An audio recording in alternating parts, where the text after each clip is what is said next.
అంచెలంచెలుగా ఎదిగి ఇంతకుముందే ఆయన చెప్పినట్టుగా అనేకమైనటువంటి పదవులు ఆయన చూసినాడు. పదవులు ఆయన కొత్త కాదు.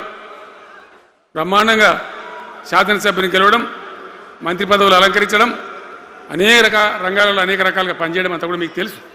నేను కొత్తగా చెప్పే అవసరం లేదు. నేను ఒక్కటే మాట మీకు మనవి చేస్తా ఉన్నా. జీవన్ రెడ్డి గారు నేను మొన్న కలిసినప్పుడు ఒక మాట అనుకున్నాం. మేము ఎట్లా ముందుకు పనిచేద్దాం ఏంది, మేము ఇద్దరు మూలకోలం అనుకొని ఒక కుటుంబంలో అన్నదమ్ములాగా పనిచేద్దామని చెప్పిన నేను. ఇంత ప్రేమగా అంటే మనం కుటుంబంలాగా ఈ పార్టీకి బ్రహ్మాండమైన ఒక పిల్లర్స్ లాగా పనిచేసి ముందుకు తీసుకొని పోదామని చెప్పి నేను చెప్పడం జరిగింది. ఈరోజు పార్టీలో వారు చేరిన వెంటనే చాలా బ్రహ్మాండమైనటువంటి మనకు ఒక ఊపు వస్తూ ఉంది. నేను జీవన్ రెడ్డి గారిని కోరుతా ఉన్నా, జగిత్యాల మందం కాదు, జగిత్యాల జిల్లా కాదు, పాత కరీంనగర్ జిల్లా కాదు, మీరు ఆదిలాబాద్ చూడాలి, నిజామాబాద్ చూడాలి, పరిసర జిల్లాలు చూడాలి. పార్టీ ప్రధాన కార్యదర్శిగా ఈ నిమిషం నుంచి నేను అపాయింట్ చేసుకుంటా ఉన్నాను. బ్రహ్మాండంగా ఈ ప్రాంతం అంతా కూడా మీ సేవలు అవసరం ఉన్నాయి పార్టీకి.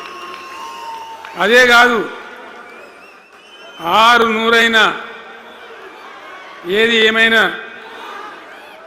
ఏమవుతుంది, 100% మళ్ళా బీఆర్ఎస్ గవర్నమెంట్ వస్తుంది. వస్తుందా? వస్తుందంటూ చేయలేవాటులు ఒకసారి కెమెరాలు కడ దింపురా బాబు. వస్తుంది కదా. ఇవాళ జీవన్ రెడ్డి గారు పార్టీలో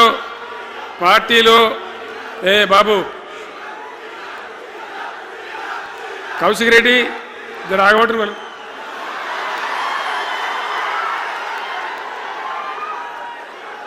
పార్టీలో పనిచేసి పార్టీ కోసం సేవ చేయడమే కాదు, రేపు భవిష్యత్తులో బీఆర్ఎస్ గవర్నమెంట్ ఏర్పడిన తర్వాత కూడా బ్రహ్మాండమైన పదవిలో ఆయన అద్భుతమైన సేవలు మీ జిల్లా మొత్తానికి అందించబోతాడు. తెలంగాణ రాష్ట్రానికే ఆయన సేవలు అందించబోతాడు. ఇది నా మాట, కేసీఆర్ మాట అని నేను జగిత్యాల గడ్డ మీద చెప్తా ఉన్నా.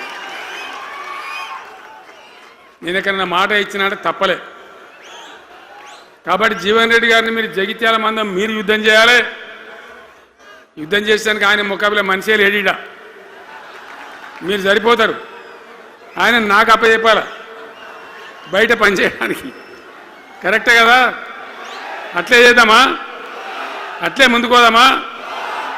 జగిత్యాల యుద్ధం మీ వంతు, తెలంగాణ యుద్ధం మా వంతు. ఓకే కదా?